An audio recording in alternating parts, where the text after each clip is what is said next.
This is not another econ podcast. I'm Ian Kaneshiro.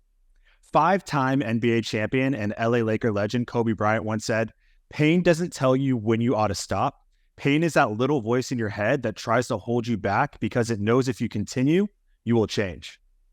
This is an idea that can be taken into many different areas of life, from sports to running your own business.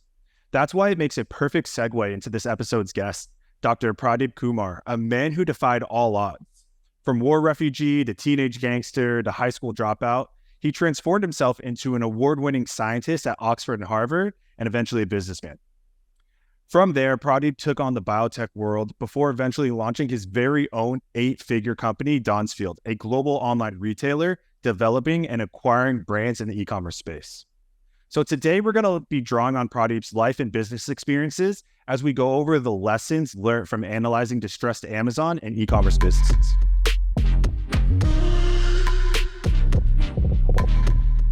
Pradeep, thank you so much for joining us today.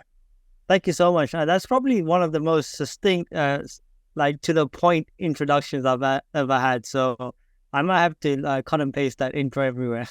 Don't worry, I got the Google Doc for you as soon as we sign off. But yeah, it's an easy one to say for me, from my end, but it's not an easy one to live. And so I think one of the things that, you and I spoke about before we even started recording was that your story has a lot of ups and downs in it, but we don't want it to overshadow, what we can talk about in terms of Amazon sellers and e-commerce businesses. So before we jump into all that, are there any pivotal moments or decisions that you made in this path you took to today to what you're doing in your everyday life? Yeah, probably 4 moments. I call myself not a serial entrepreneur, but a serial dropout. The first decision is I probably dropped out of high school. That's not a good thing, by the way. Kids, stay in high school, at least finish it. So that, you always look back. I think it's Steve Jobs who said, you can only connect the dots looking back. So when you look back, that was the key decision because I didn't know what education was or career was. And that forced me to do sales from a young age. So I worked in shoe shops, I worked in fashion shops, bars and restaurants. And even if we couldn't afford holidays, we could, I lived in London, a very diverse capital.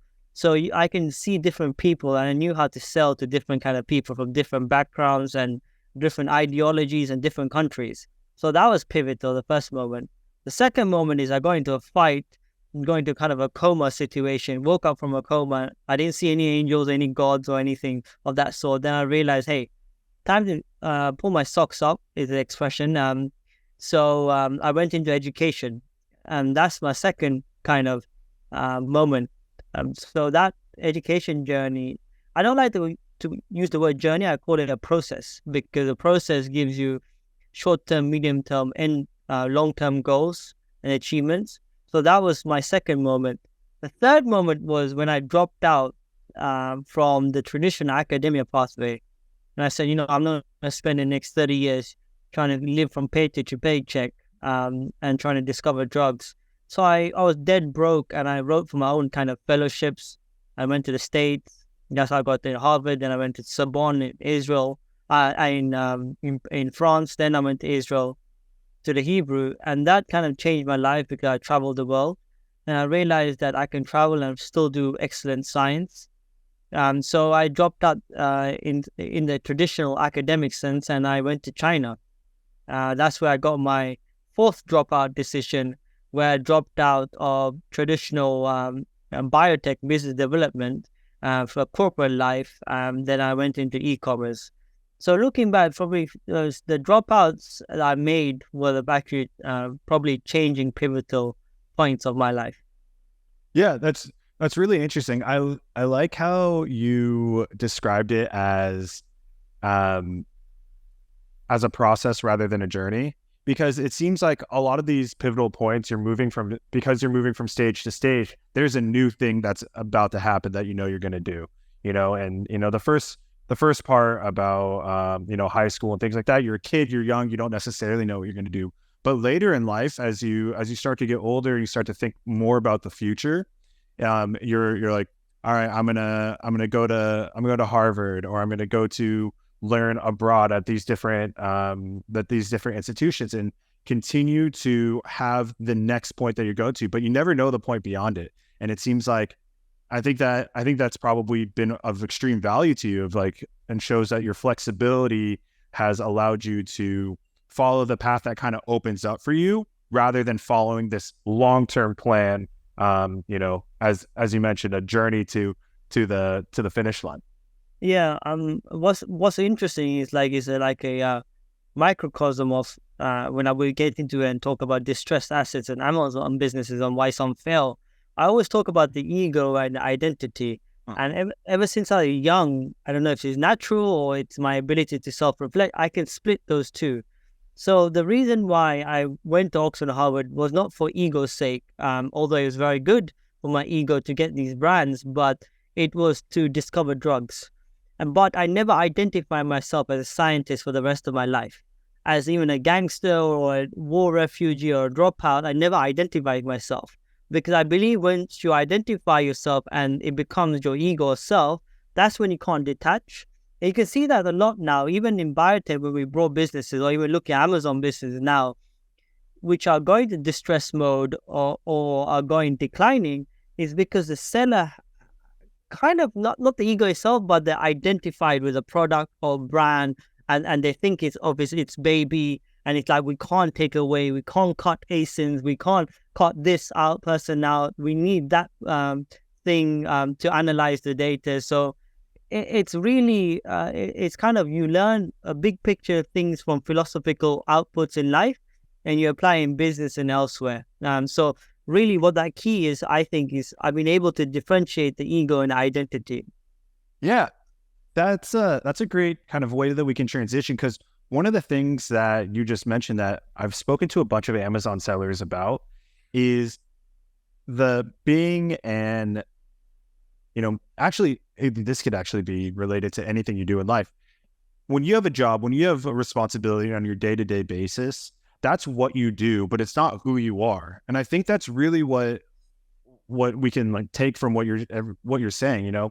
When you're an Amazon seller, you're more than just an Amazon seller. You're an entrepreneur, you're a family member, you are a citizen of the world in some cases, and you're a lot of things, but you're not just an Amazon seller. And I think separating those topics is really, really difficult for a lot of people. Do you find that in a lot of these distressed businesses that you're speaking to? Yeah. I find that anyway, walks of life. I just went to a birthday party, a friend's dinner. It was like, oh, I heard you're a scientist. Now I said, I used to be a scientist. And then they asked me questions on science or medicine or latest products and stuff. I feel good. The self-esteem is there. I know my shit. I know what I'm talking about, but that's a previous life. And I get it when people want to say, I'm an engineer, I'm a doctor, I'm an Amazon seller, and I'm a scientist. It's like, wow, whatever, right? But when we looked at businesses, so for your audience, we've analyzed 128 businesses to date, and distressed. Some you can call toxic, but most are distressed. So the definition of a distressed asset is, I call it a puzzle. There's some certain pieces are missing, and mostly cash flow is down, and for some reason sales and conversions are down, and the business as a whole is not working well. What we found out is in 3 or 4 areas, the seller cannot differentiate how they started from who they are now. So you're an Amazon seller, but you forgot the basics. And they've come a long way, done well in certain areas. And obviously it's been 2-3 years. We look at the business, but what's happened is they lost their way because they lost their identity or their ability to dampen down the ego and make critical, reflective decisions. And most of the time it's down to 4 areas.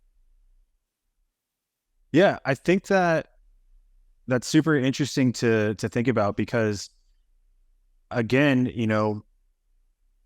look, why do people go out and work for themselves? Like that's a big question that people have to ask themselves when they're starting up these Amazon businesses and staying on. And a lot of businesses, when they start out, and I think it might be even a little bit different with Amazon sellers, often have mission and vision statements, right?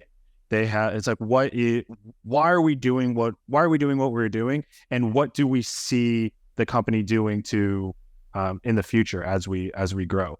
And I think that, a lot of really successful companies that have really solidified mission and vision statements can always go back to that. You always look back and you say, every decision you make, you're saying, am I going towards one of these two statements? If yes, then that's a way I can continue. If no, you might have to rethink and rework it. Do you think a lack of that kind of forethought is something that's hurting these companies? Yeah, a mixture of kind of both schools of philosophy. So what we see is some of these companies have very strong brand visions and mission statements. And also, let's be honest, most people get into business to make money as well, right? If not, you're in trouble in terms of if you don't make money. What we see is a couple of things. Is like people get lost in the vision and the mission and the brand itself because they're thinking too much big picture brand, vision and mission, saying, hey, I want to go to that. Some people don't have that vision or mission statement and they're just in the wilderness. So you have two schools of thought. So you really got to balance it out. And in the middle, it's about how do you efficiently make the money. Here's the thing, actually, I told you before we're going live, is that I'm going to Germany and America to talk. Actually, you're the probably first one to hear all the new data sets on this podcast. My first slide is actually an apology. And I'm saying to them, hey, guys, I'm not sexy today. I haven't got any sexy hacks or any kind of wonderful tools or services to provide. This is just a past scientist looking at the cold fact data and giving you absolute solid feedback. And what we see is in 4 areas, right? And it's not PPC, it's not SEO, it's not images or branding or listing. The 4 areas where 128 businesses and most are going down, including, by the way, aggregators. We've signed NDAs with everyone. Some of the aggregators approached us to get rid of certain brands or ASIN. Some micro aggregators just went down and approached us as well. These 4 areas are coming down to human resource management, poor terms with the supplier, very poor logistics, which includes 3PL, and also sourcing errors and poor inventory management. Sourcing errors can be with the poor terms as well. So those 4 areas are the ones that they're fundamentally affecting all these distressed assets and areas where we've actually come in. We consult for some firms, we manage some high-end manufacturer and distributor as well. So these are the areas that we see are going down. And, the stuff like PPC, services, apps, and listings and all these are very easy to change. We've got experts and a lot of different services that can actually address these changes. But fundamentally, those foundations are the 4 things that are going down. And we keep repeatedly saying, these are very bright sellers. There's nothing wrong with them. These are not first-tier sellers. These are third-year sellers, fourth-year sellers, fifth-year sellers. These are micro or bigger aggregators with a lot of money and expertise. But those 4 fundamental pillars are getting broken, and it's down to how the seller is actually viewing the identity of the brand or actually just looking after their numbers. Right. So when you're consulting with a brand or you're talking with these business owners and stakeholders about these 4 things that are wrong with your business, we spoke a little bit about ego before and identity in the brand. What is the response when you tell them that? Are people saying like, no, that's not me, you're wrong? Or is it pulling back the curtain and opening their eyes and they're saying, wow, I never saw it in that way before? What's the response from these 128 companies? So the 128 distressed companies, we also looked at healthy assets to buy as well, right? Mm-hmm. So the first call, I'm always upfront. I talk, how are you, get to know them. And I'm not one of those, maybe if an aggregator or another business buying them out, I don't want to know about them, their mission, their vision, and product and so forth. I just get into the nitty gritty. usually they send their profit and loss statement and their kind of presentation. And my team and I probably have an hour's meeting. By the way, when we first started, it was probably 3 hours per brand, and we kind of mastered this technique, how to analyze a brand very quickly. So yeah, the seller's like, wow, these are questions we never get from other people. They're very like, why is this cog out of place? Why are you paying for this certain ASIN? Why is this cog out of place compared to others? What are your terms here? How many suppliers are you using? Have you looked at other countries for suppliers? Where is your 3PL? Do you have 3 or 4 other 3PL that you have tried to use in the States or anywhere else? Those questions they never get asked. So in the first call, it's actually a shock that they're getting these questions. I have no idea what other people are asking them, to be honest with you. So they walk away a bit impressed, actually, and they say, hey, we really enjoyed your conversation. We want you to look for our brand to buy, or, look saying what's going on, manage or consult. So the second or third conversation, it comes to the nitty gritty, and we get really deep into it. And, most of the time, by the way, 128 businesses, we only committed to 2. So most of the time we actually give very critical feedback. It comes to a point that we can't give all the feedback we want to give, because a lot of businesses, but they walk away saying, hey, thanks for this. I think 3 or 4 of them are still contacting us saying, hey, well, your suggestion actually made a difference here and there. So yeah, that's the kind of response we get, and that's the kind of process. I think that's really interesting. I guess it kind of breaks down that initial barrier, because you're not the questions are prodding and they're not accusatory. And so because they're prodding, it kind of already puts them in a position to think about the question in a really critical way. And they probably know when they're answering the question that is suboptimal, the response that they're going to get. And so that's, I mean, it comes that the game recognizes game, right? Yeah, fair enough. So I'm not another guy in a shirt and a suit or an MBA. I started off with no apps or in China, with no Helium 10 or Jungle Scout or anything. I just started selling online randomly on Amazon. So I was an Amazon seller from nowhere, and I had to learn Amazon from the basics, build my team up and so forth. So I think they recognize who's in front of them, and I know the journey. So, I don't raise money like other aggregators or, operators or whatever they call it. So I think they recognize who's in front of them. There's a fellow Amazon seller that's gone through the journey. So those questions and how you deliver them, I think, they understand that. Here's a guy who gets it, and here's a company that might actually work out. Fair enough.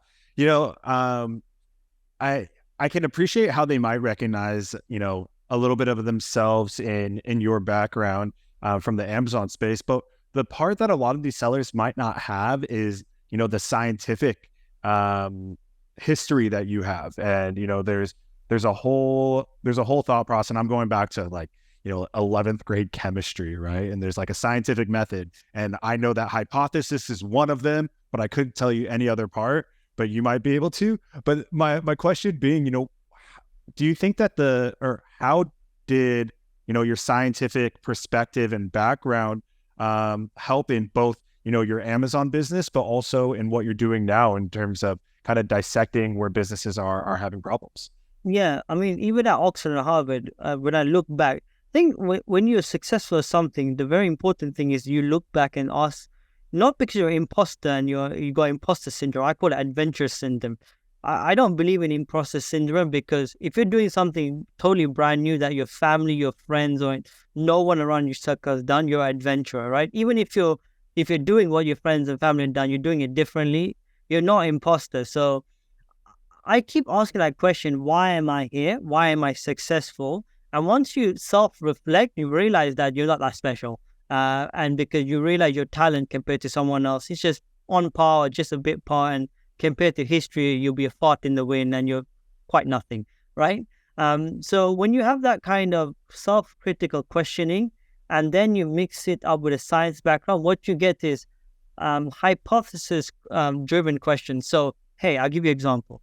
Well, again, coming back to the data we analyzed from the 128 businesses, we saw when we look at a profit and loss statement, after 10 businesses, we asked the question, hypothesis, we believe that there is too much human resources spent.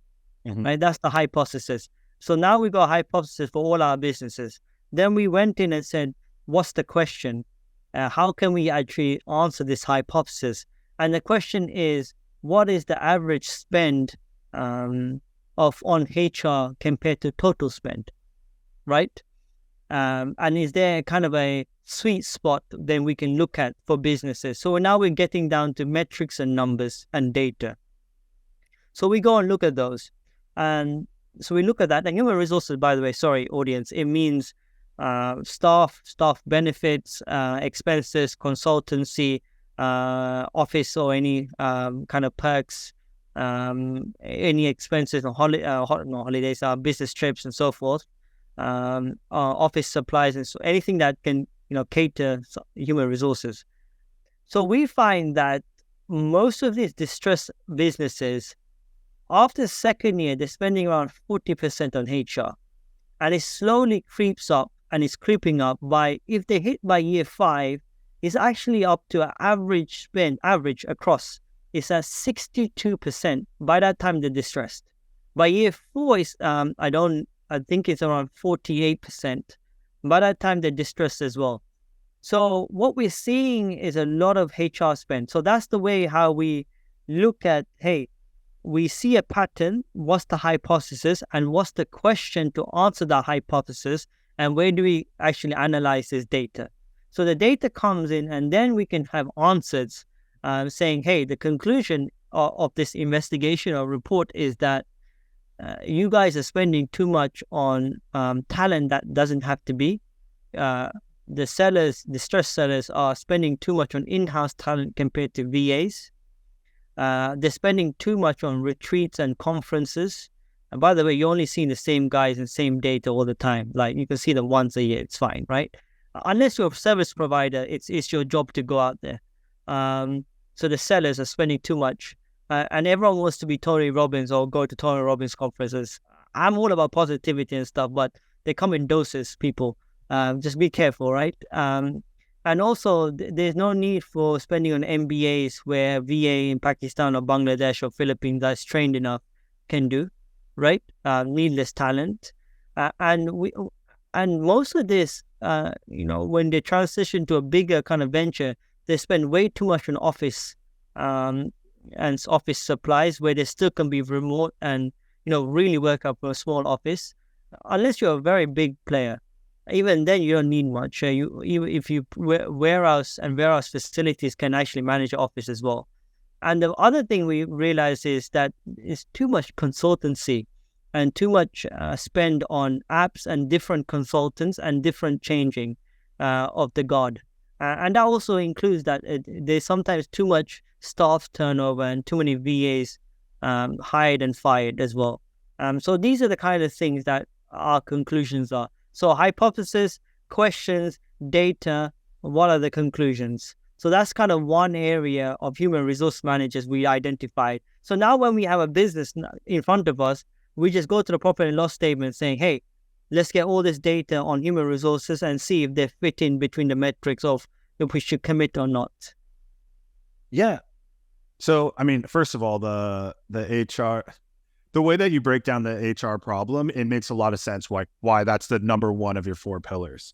But the thing that I want to break out of kind of what you're going for is this idea of, and I hope I hit all the points, is the hypothesis, the data, and the conclusion. Because I think what you just did was you just gave anyone listening, a tool to look at any one area of their business. So whether it be, HR, terms of contracts, poor logistics, and sourcing problems, which are some of the 4 pillars that you mentioned, I can take this one thing and I can pose that question to my business with, the key stakeholders, and we say, is this a problem? And then you start to dig into the data and then finally make a conclusion in order to make the decision-making process as a tool. Yeah. I mean, you kind of answered the question as well. After hypothesis, it's how you pose the question is very important. And is that question too generic, or what is... So our question for why we believe there's too much human resources spent, the question was, what is the percentage of human resources spend compared to the total spend of the company. So that metric and question was very precise, and there's a number that will come out of it. So the audience or the sellers should actually ask very specific questions to answer a bigger kind of hypothesis or idea or a doubt. Knowing a doubt, there's a gut doubt about what's going on. So what I'm hearing is that, you might have the general idea of what the problem is, but you really got to drill down into something specific. And I guess in a way that you can do it is by comparing one piece of data to another, because just having, the total spend of HR doesn't really help you. If you're like, I spent, 800,000 on HR last year. Well, if I tell you I spent 800,000 on HR, you're like, what is the time period? When did you spend it? What did you spend it on? But in comparison to what is really important. Yeah, it's fascinating, Ian, when you see profit and loss statements, and these are very smart people, smarter than I. Some of these people had MDs and MBAs, and they've been veteran entrepreneurs.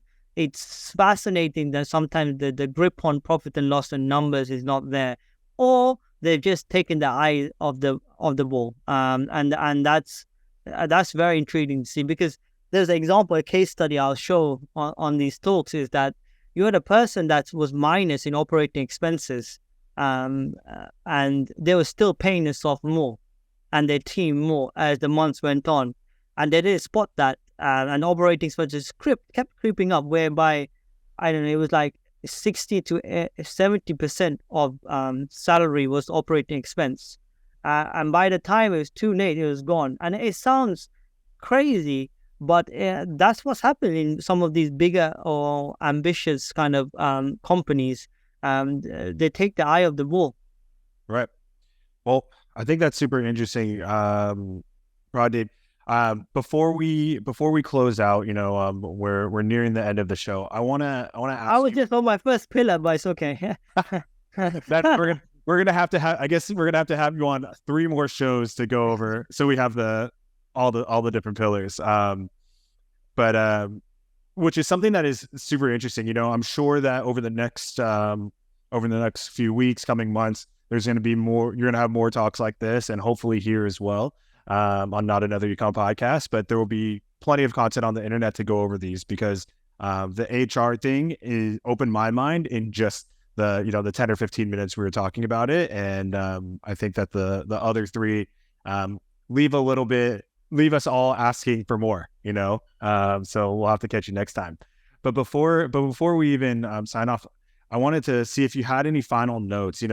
As someone who defied the odds again and again, do you have any words of wisdom or advice for aspiring e-commerce entrepreneurs to run successful businesses? Yeah, I mean, I get a lot of podcasts across the like my specialties experts, and I always keep the same kind of quotes. And my favorite one, I think, when I reflecting back on life, would be: life is just a numbers game, a risk game, and a sales game. So you're always selling yourself and your company. You're always taking risks, and it's a number. If the failure rate is crazy, you just have to keep going. And if you look at my previous podcast, coming back to education, Oxford, Harvard, entrepreneurship, raising money, it's always been more and more phone calls and more failures. So our first raise in e-commerce took around 1,090 phone calls, applications, and so forth. And it only took me 47 applications to go to Oxford. So there's a difference there. So it's a numbers game, and be careful of your numbers as well. Before you close, I know we might come back, but just be careful of Q4 numbers, because we see a lot of these distressed businesses. They're too optimistic on Q4, and Q4 is not the holy grail. So it might be too late, because you guys are all probably stocked up on Q4 numbers, but just be careful, because sometimes overstocking and bulk saving is not the right way to go. Yeah, you got to work throughout the year, because consistency is key for sure. Yeah. All right. Well, there you have it. Dr. Pradeep Kumar, refugee turned scholar turned entrepreneur of Donsville, a global online retailer focusing on private label brands, acquisitions, and consulting. Thank you so much for being with us, and we hope to see you soon. Thank you so much. It's been a pleasure. Thank you.